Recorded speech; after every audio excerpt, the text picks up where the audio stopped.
Em nome do Pai, do Filho e do Espírito Santo. Amém. O anjo do Senhor anunciou a Maria, e ela concebeu do Espírito Santo. Ave Maria, cheia de graça, o Senhor é convosco. Bendita sois vós entre as mulheres, e bendito é o fruto do vosso ventre, Jesus. Santa Maria, Mãe de Deus, rogai por nós, pecadores, agora e na hora de nossa morte. Amém. Eis aqui a serva do Senhor, faça-se em mim segundo a vossa palavra. Ave Maria, cheia de graça, o Senhor é convosco. Bendita sois vós entre as mulheres, e bendito é o fruto do vosso ventre, Jesus. Santa Maria, Mãe de Deus, rogai por nós, pecadores, agora e na hora de nossa morte. Amém. E o Verbo divino se fez carne e habitou entre nós. Ave Maria, cheia de graça, o Senhor é convosco. Bendita sois vós entre as mulheres, e bendito é o fruto do vosso ventre, Jesus. Santa Maria, Mãe de Deus, rogai por nós, pecadores, agora e na hora de nossa morte. Amém. Rogai por nós, Santa Mãe de Deus, para que sejamos dignos das promessas de Cristo. Oremos, infundi, Senhor, em nossas almas a vossa graça, como vos pedimos, para que nós, que pela anunciação do anjo viemos a saber o mistério de vossa encarnação, paixão e morte de cruz, cheguemos um dia à glória eterna dos céus, pelo mesmo Cristo, Senhor nosso. Amém. Caríssimo irmão e irmã, hoje nos encontramos para meditar a quarta-feira da segunda semana do tempo comum. E o que o Senhor tem a nos dizer na continuidade do Evangelho de São Marcos? Naquele tempo, Jesus entrou de novo na sinagoga. Havia ali um homem com a mão seca. Alguns observavam para ver se haveria de curar em dia de sábado para poderem acusá-lo. Jesus disse ao homem da mão seca: Levanta-te e fica aqui no meio. E perguntou-lhes: É permitido no sábado fazer o bem ou fazer o mal? Salvar uma vida ou deixá-la morrer? Mas eles nada disseram. Jesus então olhou ao seu redor, cheio de ira e tristeza, porque eram duros de coração, e disse ao homem: Estende a mão. Ele a estendeu e a mão ficou curada. Ao saírem os fariseus com os partidários de Herodes, imediatamente tramaram contra Jesus a maneira como deveriam de matá-lo. Palavra da salvação, glória a vós, Senhor. Caríssimos irmãos e irmãs, hoje mais uma vez podemos nos colocar entre duas questões do texto aqui presente. Os fariseus com os partidários de Herodes ou o homem da mão seca, quem realmente nós somos enquanto nossa humanidade. Este é o fato que ocorreu. Jesus curou este homem da mão seca. Mas o que se nos apresenta aqui? Recordemos o que ainda víamos ontem. Tinham todo o direito de condenar Jesus à morte porque fazia coisas proibidas em dia de sábado. E segundo a lei, quem não cumprisse com o sábado, assim também não cumpria com toda a lei de Deus. Então, Jesus está falhando com a lei por inteiro. E, mais uma vez, agora está na sinagoga e encontra um homem, mas aquelas pessoas que ali entram já estão observando para ver se ele vai curar em sábado para acusá-lo. Já entram na sinagoga, no lugar de oração, com o coração duro, como vai estar mais adiante revelado. E aqui, mais uma vez, a pergunta: somos nós assim? Já vamos de coração duro ao encontro com o Senhor, seja na oração cotidiana, seja nas missas como mínimo dominical, a qual nós frequentamos? Já vamos com o coração duro para acusar as pessoas que ali estão, ao sacerdote que ali está, as coisas que estão passando? Ou estamos indo com o coração aberto para realmente termos um encontro amoroso com Deus? Porque muitas vezes, até mesmo na oração pessoal, já vamos com o coração duro porque tudo deu errado no meu dia, o que o Senhor falhou, o que o Senhor não fez, já estamos acusando o Senhor. Somos assim, muitas vezes, irmão e irmã.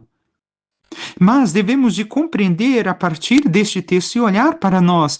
Eu não posso me relacionar com Deus, com o meu coração assim, desta forma. Não posso estar endurecido e não me abrir a este encontro verdadeiro e sincero com o Senhor. Não devo de ir à minha oração diária com o dedo já apontado para a cara de Deus por causa das coisas que não aconteceram conforme eu queria? Não devo de ir à missa já apontando o dedo na cara dos outros porque não tem ninguém perfeito. Ora, você é perfeito? Você é perfeito quando entra no templo, na casa de Deus? Estes fariseus se sentiam assim e não eram. Não compreenderam nada daquilo que Deus queria lhes dizer. E muitas vezes hoje, nós, enquanto povo cristão, fazemos isso. Quantas são as pessoas que vêm na igreja para julgar, criticar? Podemos julgar o pecado quando manifesto, mas o pecado não pecador, ao pecador cabe somente a Deus. E quando reconhecemos o pecado do irmão, devemos de rezar por ele, não fazer fofoca. Ou se temos amizade, ajudá-lo a sair do erro em que se encontra. Mas é esta dinâmica que vivemos? Infelizmente não.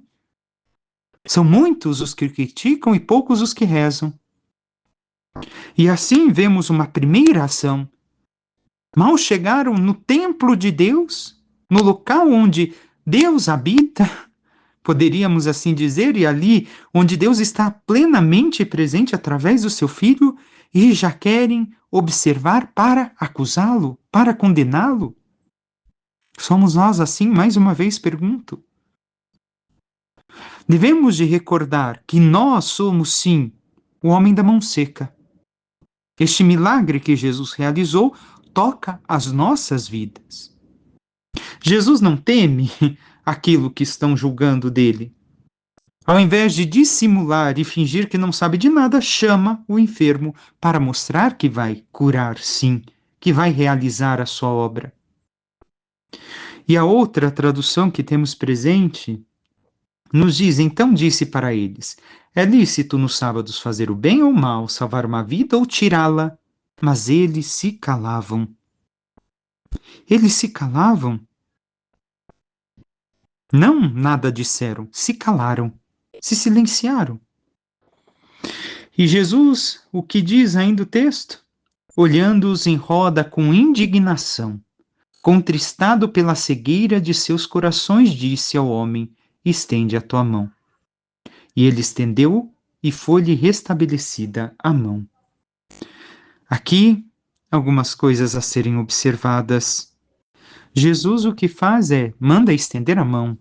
Não toca a mão desse homem, não realiza nenhum outro sinal. E Santo Atanásio vai nos recordar assim que ninguém pode caluniar e fazer intriga em relação a Jesus. Por quê? Porque Jesus realizou a cura somente pela palavra. E palavra não é ação, então era proibido falar em dia de sábado. Jesus destruiu a dureza do coração destes homens, porque realizou a cura pela palavra, sem nenhum toque físico, sem nenhum sinal. Mas Jesus diz a cada um de nós e nos questionam. Vemos que, em um primeiro momento, aqueles que deveriam de ter uma fé autêntica e ser movidos por amor a Deus e pela autêntica fé, não vivem, são duros de coração. E têm uma fé dura e paralisada, porque a fé se traduz em atos e mão na Bíblia muitas vezes simboliza a ação, o trabalhar, o realizar uma obra. Então, a fé deve ser o estender a minha mão a Deus e aos outros. Se nós temos uma fé paralisada, onde não agimos segundo a vontade de Deus, para a ação de Deus e para com os outros, nós não temos uma fé viva. Nós temos a dureza de coração dos fariseus e herodianos aqui presentes no Evangelho. Devemos de aprender que não devemos somente saber o que evitar, mas também saber muito mais o que fazer. Fazer obras dignas de santidade, dignas do amor de Deus. Não para que Deus me ame mais, mas porque, transformado pelo amor de Deus, eu ajo de uma maneira diferente, por esse amor que eu sinto e por esse amor que transforma a minha vida. Jesus então nos pede que estendamos a mão, e Mateus, no seu evangelho, vai dizer que a mão era outra. Não era mais aquela mão seca, a mão se transformou em outra.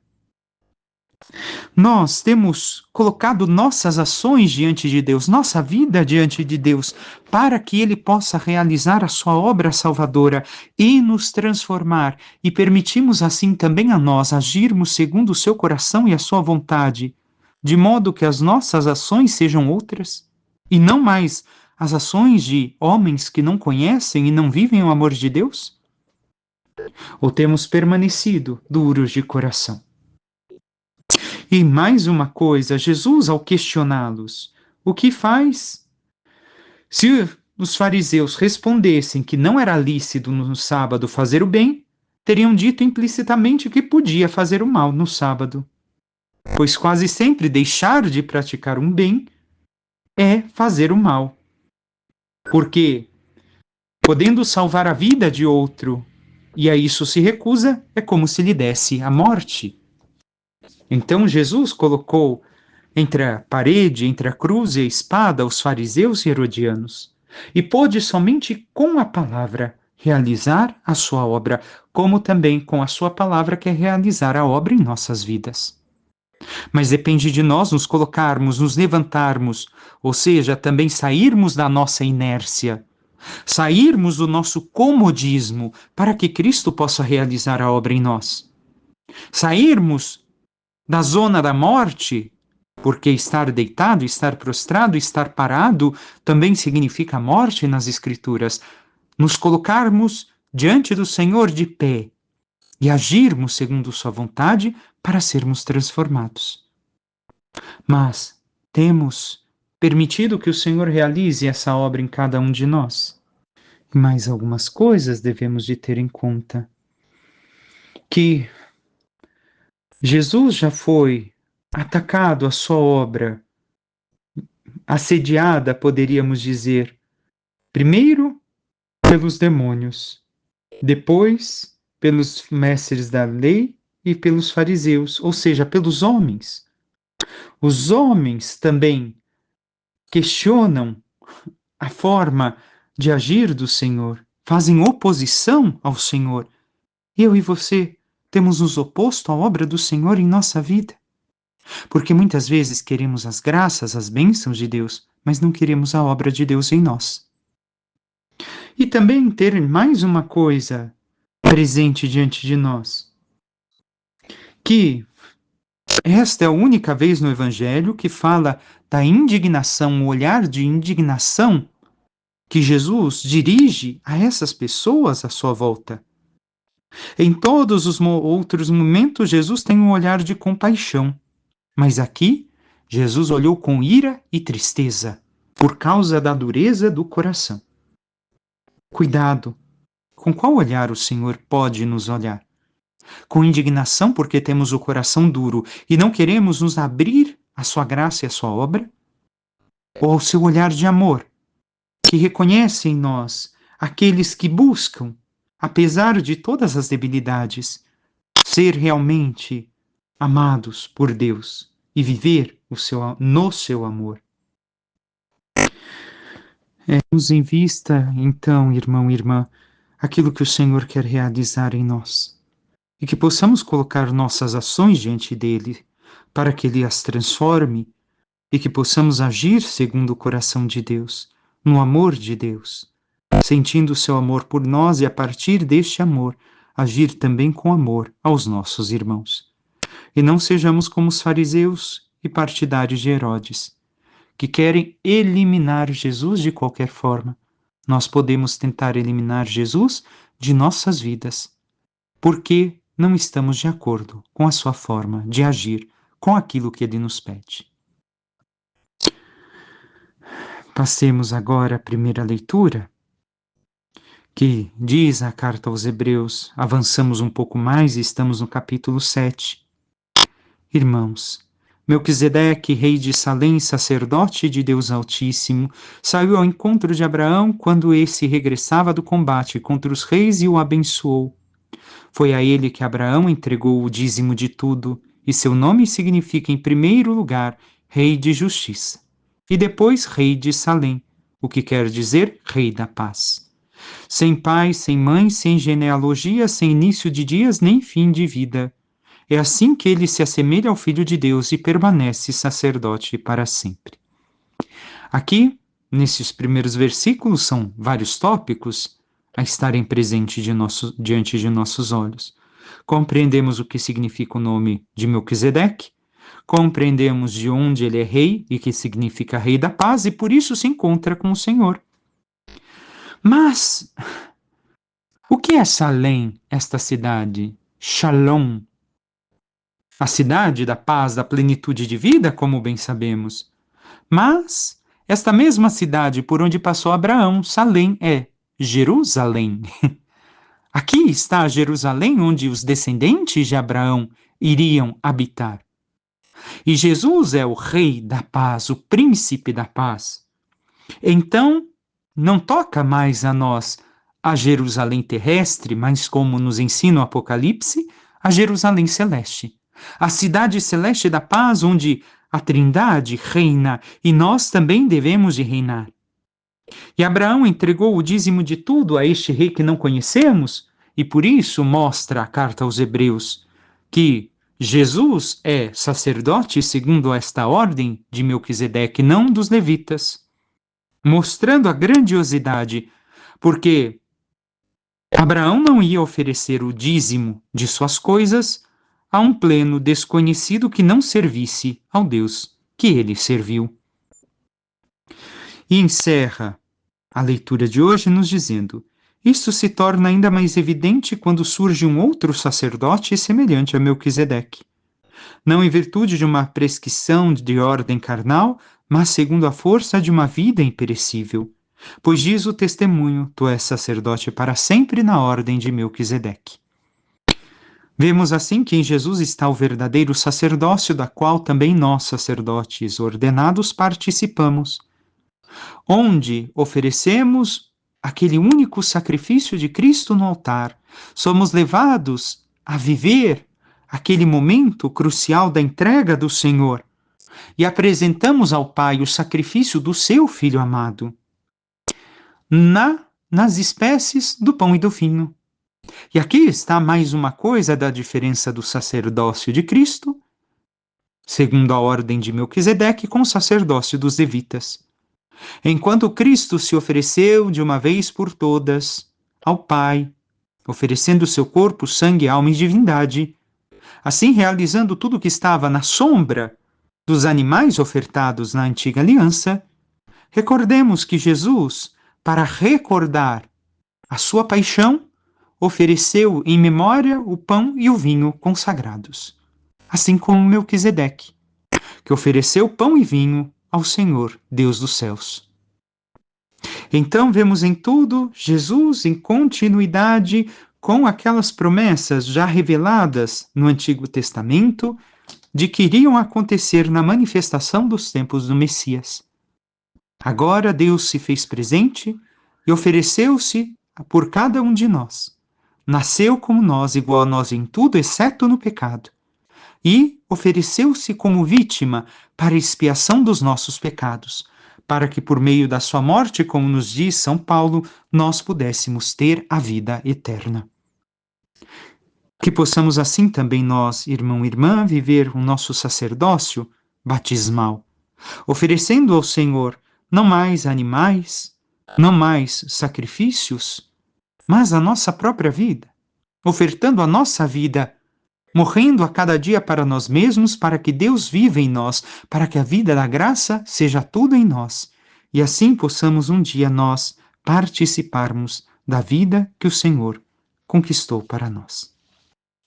Peçamos à Santíssima Virgem Maria, nossa Mãe, que interceda por cada um de nós e nos ajude a abrirmos verdadeiramente o nosso coração a Deus, com humildade, com amor, tirando toda a dureza do pecado e das más obras que ainda existem em nós, para que, vivendo cada vez mais em sintonia com a vida divina e com a graça do Espírito Santo, possamos praticar as obras que o Senhor espera de cada um de nós, pelo amor que tem por nós. e assim, vivendo cada vez mais a santidade, possamos um dia merecer a glória dos céus. Louvado seja nosso Senhor Jesus Cristo, para que sempre seja louvado. Por intercessão da Santíssima Virgem Maria, de São José, seu castíssimo esposo, e todos os santos e anjos de Deus, desça sobre vós, vossas famílias e tudo aquilo que vos pertence, a bênção do Deus Todo-Poderoso, Pai e Filho e Espírito Santo. Amém. Um excelente dia a todos.